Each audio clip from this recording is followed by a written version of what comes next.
The Great Hall of Nexus Prime was filled with laughter. Hundreds of alien delegates from across the galaxy sat in their seats and watched the images on the massive screen. The images showed a small blue planet floating in the darkness of space. Earth, the homeworld of humanity. Ambassador Voroth of the Khazari Dominion stood at the center of the hall. His body was made of living crystal that glowed with soft purple light. He was tall and elegant, and he spoke with the confidence of someone who had never known defeat.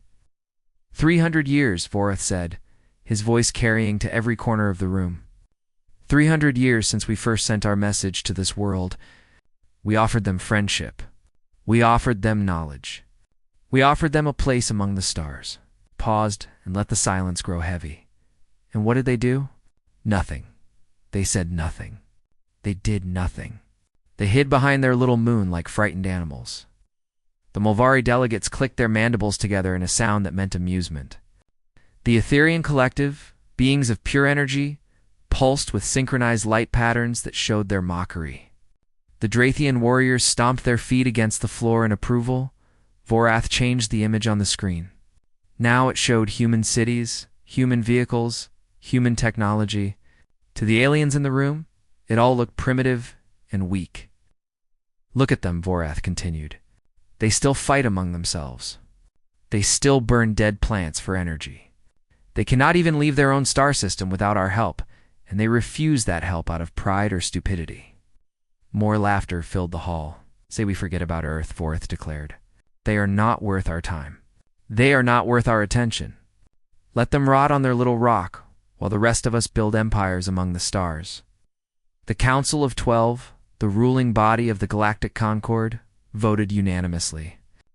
Earth would be classified as a non-entity, a world of no importance. A footnote in galactic history. The delegates left the hall feeling satisfied with themselves. They returned to their ships and their worlds, certain that they had made the right decision, certain that Earth was exactly what it appeared to be. They were wrong. Far away, on the dark side of Earth's moon, something stirred in the shadows. Installation Prometheus was the largest structure humanity had ever built. It stretched for thousands of kilometers beneath the lunar surface, a maze of tunnels and chambers and factories that had taken 200 years to construct. On the surface, the moon looked dead and empty. Below, it hummed with activity. Admiral Helena Vance stood in the central command room and watched the alien broadcast on her own screen. She was 63 years old, with gray hair cut short and eyes that had seen too much to be surprised by anything.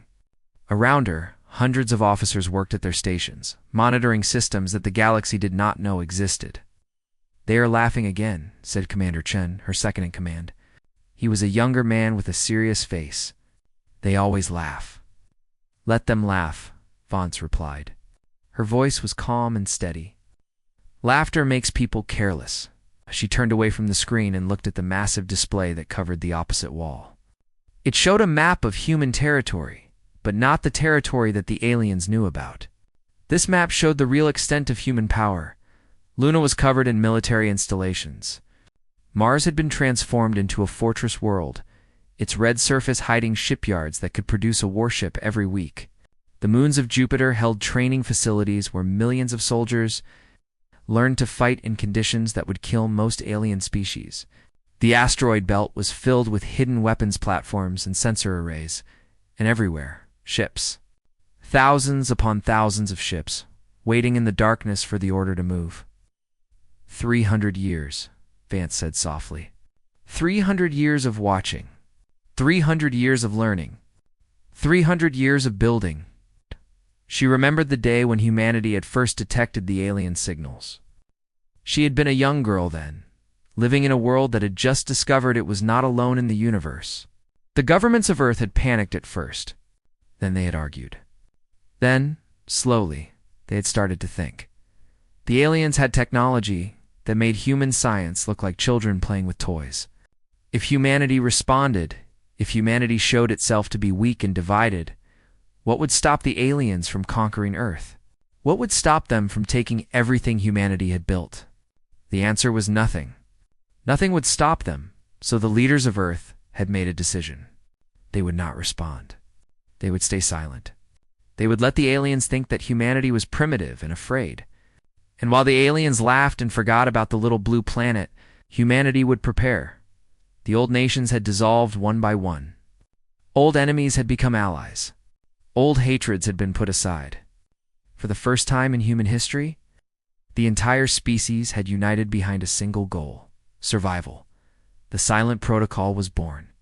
Every resource, every mind, every effort was directed toward one purpose: building a military force that could stand against anything the galaxy could throw at them, learning everything they could about the alien species that surrounded them, preparing for the day when silence would no longer be enough. Vance walked to the window that looked out over the main construction bay. Below her, a massive ship was taking shape. It was a dreadnought, the largest class of warship in the human fleet. Its hull was black as the void between stars, and its weapons could crack a planet in half. "How many ships do we have now?" she asked. 52,000 combat vessels, Chen answered. Plus support craft.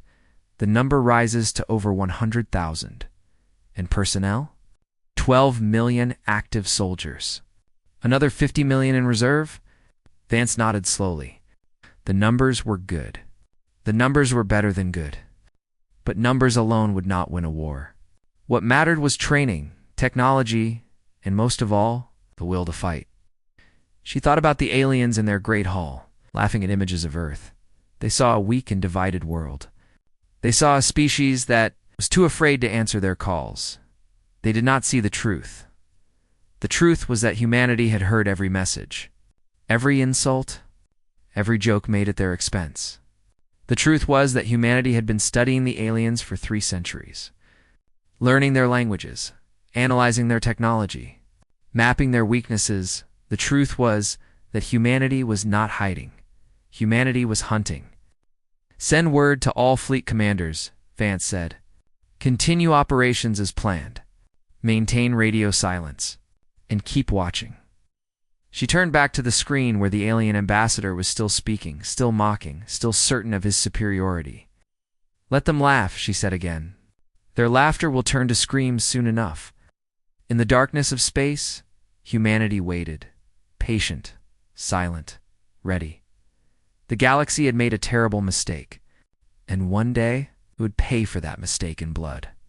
Warlord Ketson stood on the bridge of his flagship and looked at the stars with hungry eyes. He was a Drathian, a species known throughout the galaxy for their love of war and conquest. His skin was thick and gray like stone, and his forearms were covered in the scars of 100 battles. The hegemony of Drath was not the most powerful force in the galaxy. They were smaller than the great empires, weaker than the ancient civilizations. But Ketson had ambitions. He wanted to prove himself to the Council of 12. He wanted to show them that the Drathians deserved a seat at the table of power, and he knew exactly how to do it. Earth, the silent planet, the weak planet, the planet that was too afraid to even answer a simple message. If Ketson could conquer Earth and bring humanity under Drathian control, the Council would have to recognize his people as a major power. He had assembled a fleet of 200 warships. Each ship was armed with weapons that could level a city in seconds. Each ship carried soldiers who had trained their whole lives for combat. It was more than enough to crush a primitive world like Earth. "Set course for the Sol System," Ketson commanded. "We will teach these humans the price of disrespecting the galaxy." The fleet jumped into faster-than-light travel, crossing the vast distance between stars in a matter of days. When they emerged at the edge of the Sol System, Ketson felt a surge of excitement. Victory was close. He could taste it. He ordered his communications officer to broadcast a message to Earth on all frequencies. His words were simple and direct. "People of Earth, I am Warlord Ketson of the Drathian hegemony. Your world now belongs to us. You have 1 planetary rotation to surrender unconditionally. If you do not comply, we will destroy your cities one by one until nothing remains. This is your only warning." The message went out into the void. Ketson waited for a response, expecting panic, expecting desperate pleas for mercy. He received only silence. The warlord laughed. They are too scared to even respond. This will be easier than I thought. All ships, advance toward Earth. We will begin the conquest at dawn. The Drathian fleet moved deeper into the Sol system. They passed the outer planets without incident, their sensors showing nothing but empty space and dead rocks. Ketsin began to relax. The humans had no ships, no defenses. Nothing that could threaten his mighty armada. Then they reached the asteroid belt. The first ship to die was a cruiser on the left flank of the formation. One moment it was there, flying in perfect formation with its brothers. The next moment it was gone, replaced by an expanding cloud of debris and fire. There was no warning. No enemy contact on the sensors, nothing. Ketson stared at his tactical display in confusion. What happened? Report. Before anyone could answer, 2 more ships vanished. Then 5 more, then 10. Explosions bloomed across the fleet like flowers of death, each one marking the grave of a Drathian vessel. We are under attack. Someone screamed. Enemy contacts. I cannot. The sensors are not working properly. Ketson grabbed the officer by the throat. Find them. Find whoever is doing this. But there was nothing to find. The enemy was invisible, untouchable, impossible to fight. Ships died without ever seeing what killed them. Weapons fired into empty space, hitting nothing. The mighty Drathian fleet was being slaughtered by ghosts. Then the ghosts showed. Themselves, they emerged from the darkness between the asteroids, sliding into view like predators revealing themselves to wounded prey. Black ships with angular holes that seemed to absorb the light around them. They moved with a grace that should have been impossible for vessels of their size, peering and disappearing, striking and retreating. Ketson had never seen anything like them. Neither had anyone in his fleet. Return fire? He roared. All ships return fire. The Drathian weapons blazed, filling space with energy beams and explosive projectiles. But the black ships danced between the attacks, somehow knowing exactly where to be and where not to be. And when they fired back, their weapons cut through Drathian shields like they were made of nothing. The battle lasted less than 6 hours. 200 Drathian warships faced the invisible enemy, and 200 Drathian warships died. Kethson's flagship was the last to fall. He stood on his burning bridge, surrounded by the bodies of his crew, and watched the black ships close in for the kill. Through the smoke and flames, he could finally see the symbol painted on their hulls. A golden eagle clutching a planet in its talons, the human symbol. Impossible, he whispered. This is impossible. His communications officer, bleeding from a wound on her head, managed to activate the emergency transmission system. Warlord, I can send one message back to Council Space. What should I say? Ketson thought about lying. He thought about telling the Council that they had been ambushed by some unknown enemy, that the humans had nothing to do with it. But what would be the point? The truth would come out eventually. It always did. Send everything, he said. All censored data. All recordings. Let them see what we have seen. Let them know what the humans really are. The message went out just before the flagship lost power. In his final moments, Ketson looked out at the black ship surrounding his vessel and felt something he had never felt before in his life. Fear, the message reached. Nexus Prime 3 days later. Ambassador Voroth was summoned from his quarters in the middle of the night to view the footage. He watched in silence as the recording played, showing the complete destruction of the Drathian fleet by ships that should not exist. His crystalline body, usually bright with confidence, had gone dark and dull.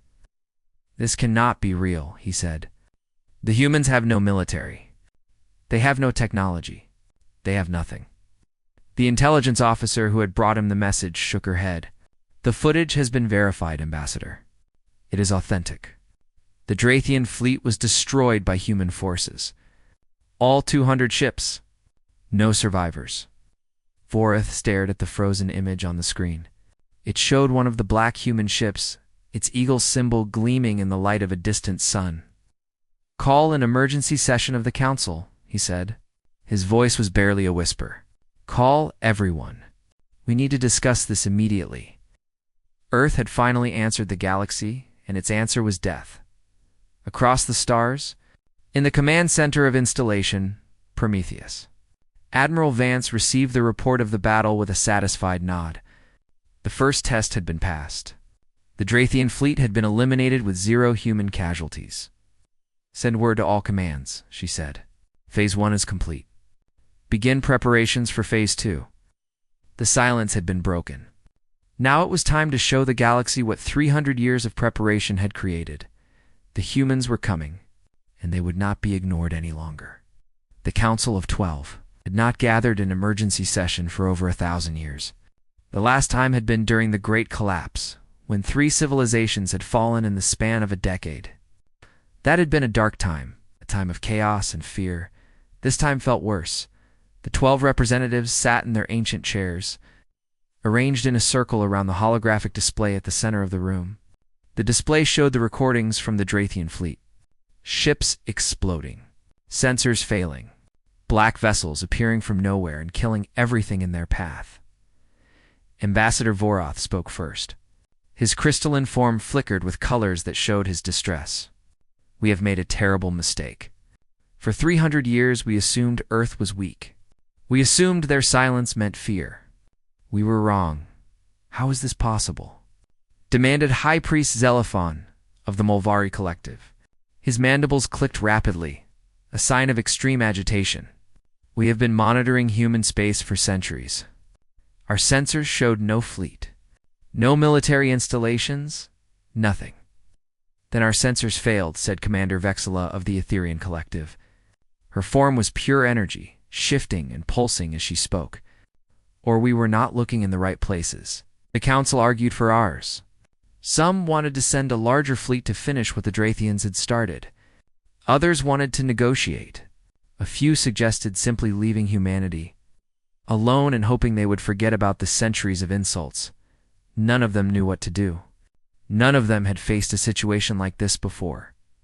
While the Council debated, intelligence operatives were dispatched to the edge of human space. Their mission was simple: find out everything they could about Earth's true military strength. The operatives were the best in the galaxy, trained in stealth and observation, equipped with technology that could detect a heartbeat from orbit. What they discovered shocked them to their core. The first operative to report back was a Kasari named Olthan. He had managed to get close enough to the Sol system to observe with long-range sensors.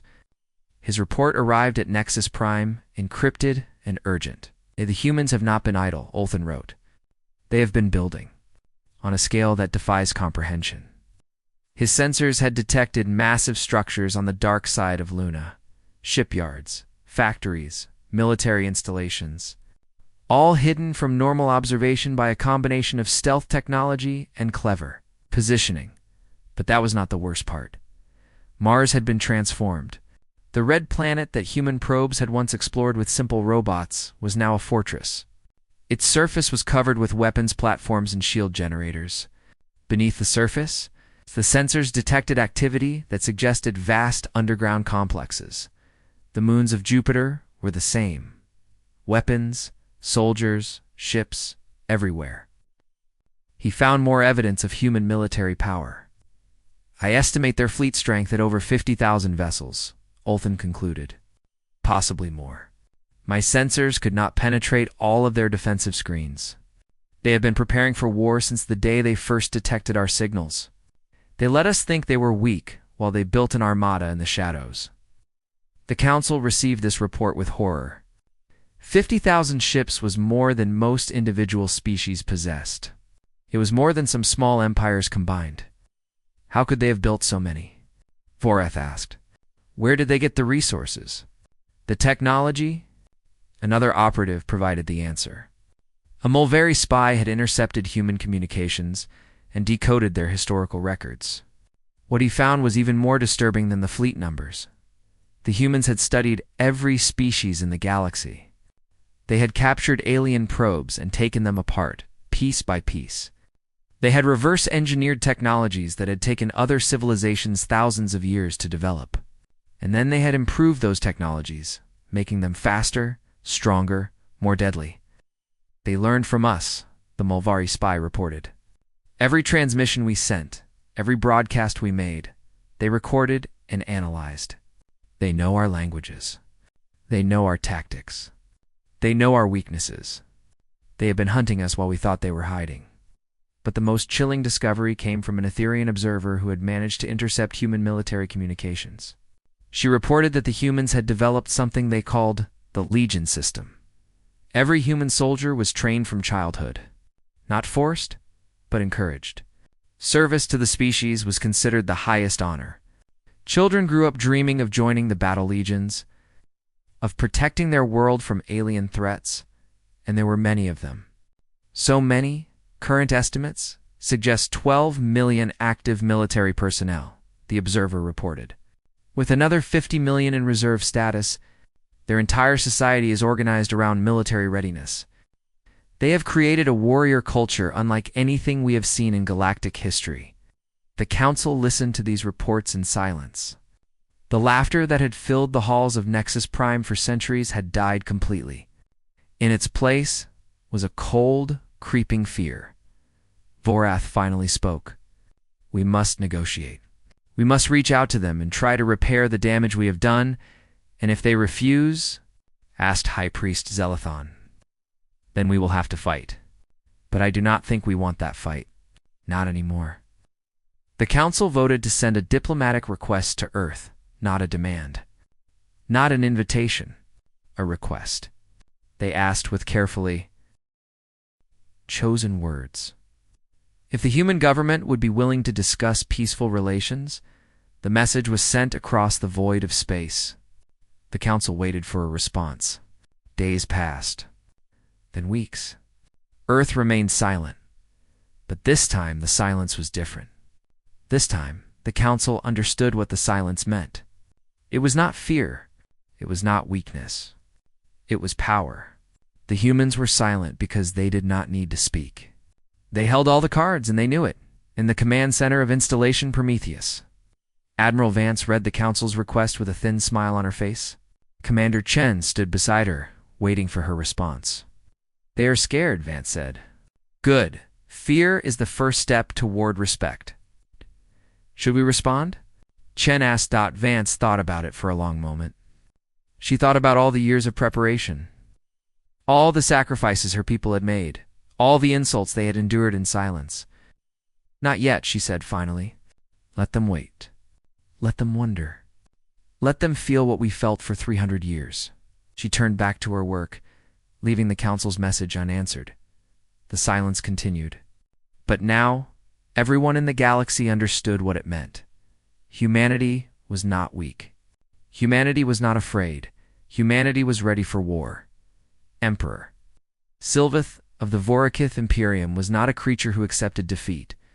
His species had conquered 1,000 worlds over 10,000 years.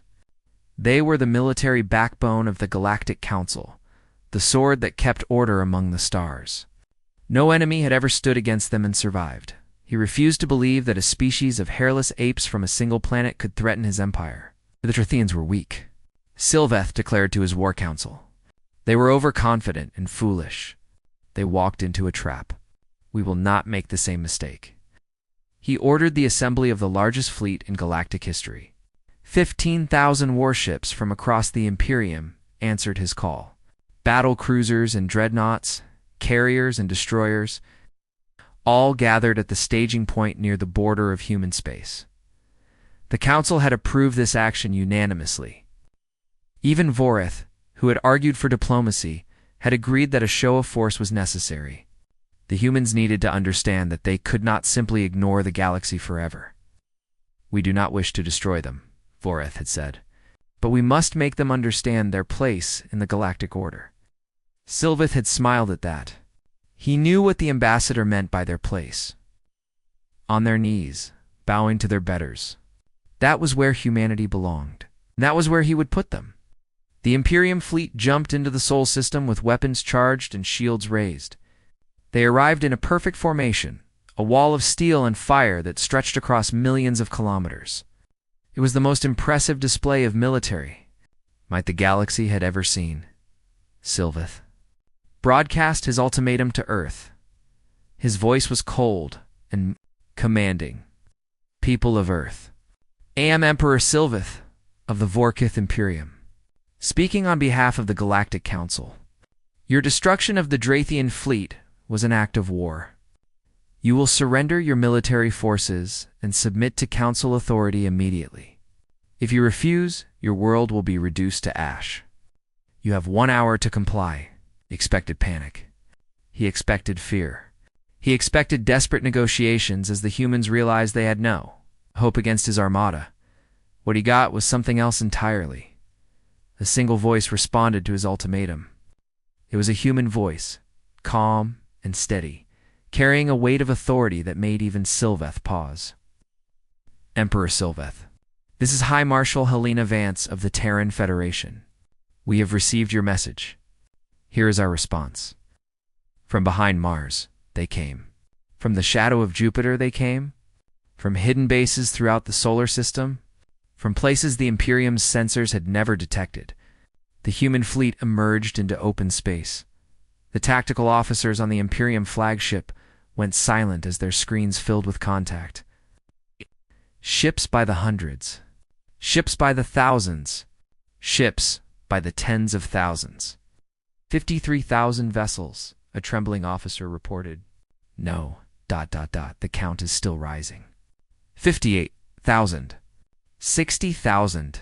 They are still coming. Sylvath stared at the display, his 4 eyes wide with disbelief. The human fleet outnumbered his armada 4-1. And these were not small ships.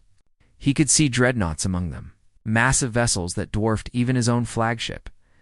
Admiral Vance's voice continued, calm as still water. The Terran Federation does not submit. We do not surrender, and we do not forgive 300 years of mockery. You came to our home seeking conquest. You will find only reckoning. The battle began. The Imperium fleet fought with the discipline and skill of veterans. They had conquered 1,000 worlds, and they knew how to wage war. Their formations were perfect, their tactics proven over centuries of combat. None of it mattered. The human ships moved like nothing the Imperium had ever seen. They did not fight in rigid formations. They flowed like water, adapting to every move the Imperium made. Their commanders seemed to know what the enemy would do before they did it. Their weapons struck at exactly the right places, exploiting weaknesses that should have been invisible. The Imperium's shields, which had withstood the attacks of 100 different species, crumbled under the human assault. Their ships, which had seemed so mighty, became burning tombs for their crews, and the humans did not stop. They did not pause. They did not show mercy. On the bridge of his flagship, Sylvath watched his fleet die. 12,000 ships destroyed in the first 3 hours. Then 13,000. Then 14. His admirals begged him to retreat to save what was left, but there was nowhere to retreat to. The humans had surrounded them, cutting off every escape route. Sylvath whispered, "How is this possible?" No one answered him. There was no answer to give. The battle lasted 8 hours in total. When it was over, the greatest fleet the galaxy had ever assembled had been reduced to 3,000 crippled vessels. The rest were debris, scattered across the void, like the broken toys of some careless god. Sylvath's flagship drifted powerless in space, its engines destroyed, its weapons silent. Through the shattered windows of his bridge, he watched a human ship approach. It was small compared to his vessel, but it moved with predatory grace. A docking tube extended. There was a hiss of pressure equalization, and then the sound of boots on metal. Human soldiers entered the bridge. They wore black armor, covered in the golden eagle symbol. Their faces were hidden behind helmets, their weapons raised and ready. They moved with perfect coordination, securing the room in seconds. One of them stepped forward. His voice came through his helmet, distorted but clear.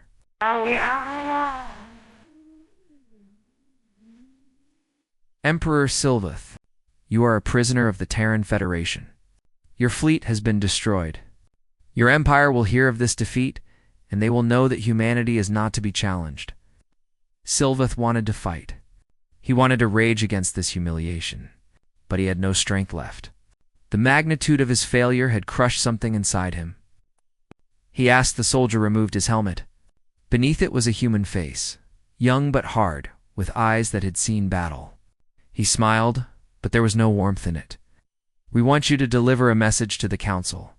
Tell them that humanity is done being silent. Tell them we remember every laugh, every insult, every dismissal. And tell them this."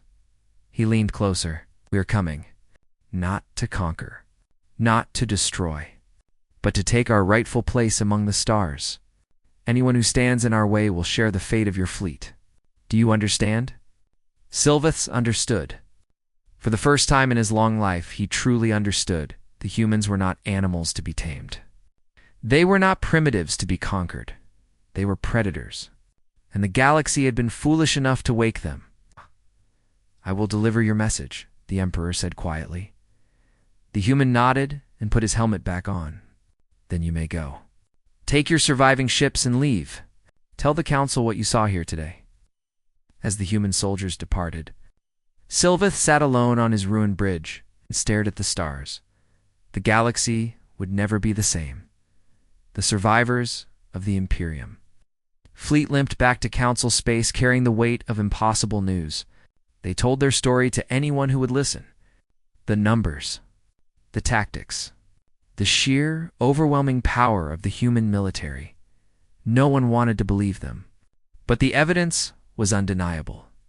The Galactic Council fractured within days. Species that had stood together for millennia began to distance themselves from each other. Old alliances crumbled. Old hatreds resurfaced. Everyone was trying to position themselves for what came next. Ambassador Vorath watched his life's work fall apart. The council he had served for 200 years was dying, and he knew there was only one way to save it. Someone had to go to Earth. Someone had to negotiate. Someone had to face the humans directly. He volunteered himself. His ship traveled alone through the darkness between stars. No weapons. No escorts. Just one ambassador from a broken civilization, hoping that humanity would be willing to talk instead of fight. When he arrived in the Sol system, he was met by a fleet of human vessels. They surrounded his ship and scanned it thoroughly. Then they escorted him toward Earth. Passing Mars and the Moon without incident, Vorath had expected to be taken to Earth's surface. Instead, his ship was guided to an enormous structure in orbit. It was a space station unlike anything he had ever seen. It's a massive ring of metal and glass that could be seen from the planet below. His human escorts called it Prometheus Ascendant. The station was a monument to human achievement. Its corridors were filled with soldiers and civilians, all going about their business with quiet efficiency. Vorath saw humans of every shape and color, working together without apparent conflict. He saw technology that rivaled anything in the galaxy, displayed casually as if it were nothing special. He was taken to a chamber at the heart of the station. The walls were covered with images from human history. He saw their wars, their struggles, their triumphs, their failures. He saw cave paintings and nuclear explosions, great cities and ruined wastelands. The full story of a species that had clawed its way from nothing to everything. Hi, Marshal Helena Vance was waiting for him.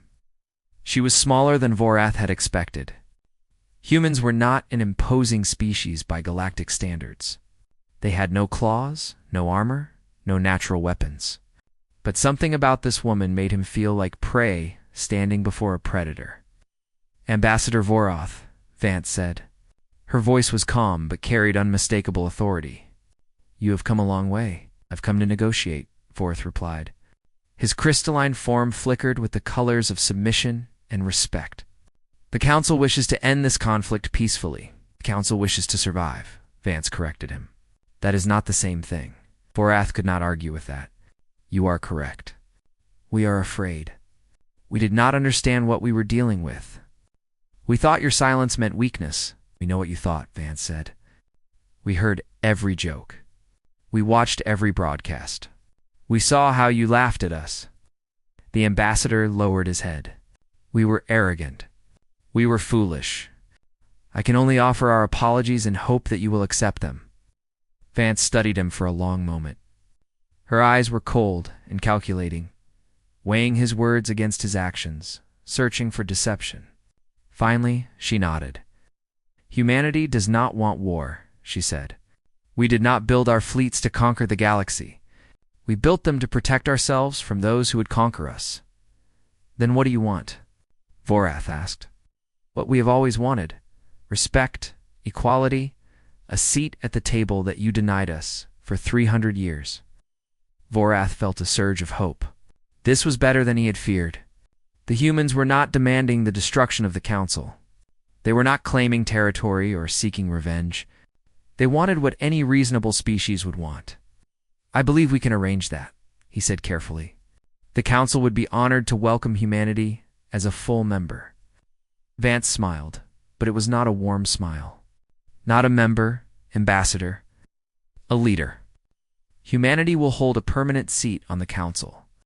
We will have equal authority with the founding species, and we will have veto power over any decision that affects us or our interests. It was a bold demand. It would fundamentally change the balance of power in the galaxy. Some species would object. Some would resist. But what choice did they have? I will present your terms to the Council, Vorath said. I believe they will accept. The negotiations took 3 months. There were arguments and protests, threats and accusations, but in the end, the Council had no choice. They could accept humanity's terms, or they could face humanity's fleets. The mathematics were simple.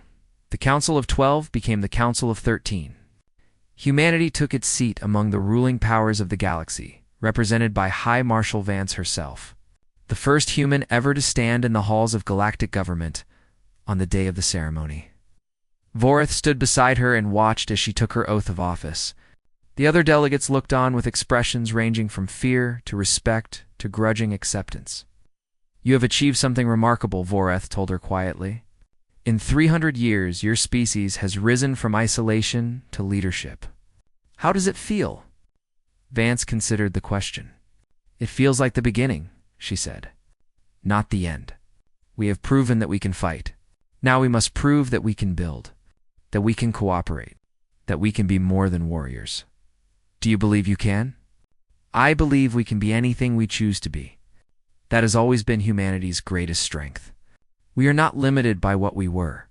We are defined by what we become, the ceremony concluded with Vance addressing the assembled delegates.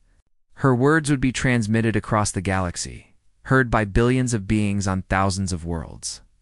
For 300 years, we were silent, she said. You took our silence for weakness. You mocked us. You dismissed us.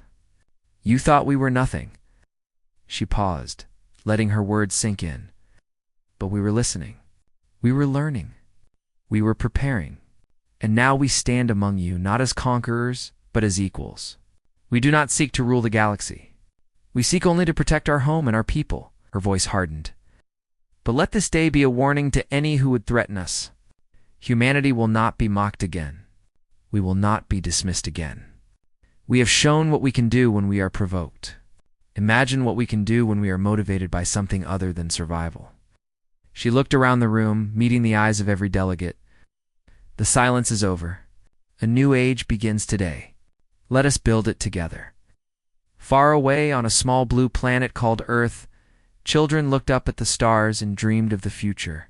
They had grown up hearing stories of the battle legions, the heroes who had defended their world against those who would destroy it. Now they dreamed of something new. Not war, but exploration. Not defense, but discovery. The galaxy was open to them at last, and there was so much to see, so much to learn, so much to become. The silence was over. The future was waiting, and humanity was finally ready to embrace it.